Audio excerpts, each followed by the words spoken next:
বুধবার বারুইপুরে রাজ্যের বিরোধী দলনেতার উপর হামলার প্রতিবাদে বৃহস্পতিবার রাজ্য জুড়ে বিজেপির বিক্ষোভ কর্মসূচি।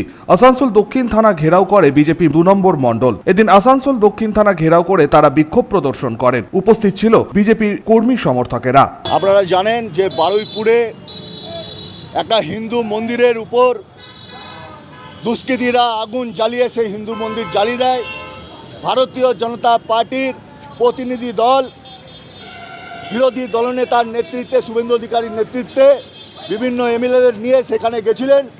পুলিশের কাছে পারমিশনও ছিল, অথচ পুলিশের সামনে তৃণমূলের গুন্ডা বাহিনী সেখানে তাদের উপর আক্রমণ করে। আর আজকে তার প্রতিবাদে আসানসোল মণ্ডল 2 বিজেপির পক্ষ থেকে আমরা সাউথ থানায় এসেছি যে তৃণমূলের গুন্ডাদের যদি পুলিশ কন্ট্রোল না করতে পারে তাহলে ভারতীয় জনতা পার্টির সৈনিকরা সে কাজ নিজেদের স্তরে করে নেবে। সঞ্জয় যাদব, 99 নিউজ বাংলা, আসানসোল।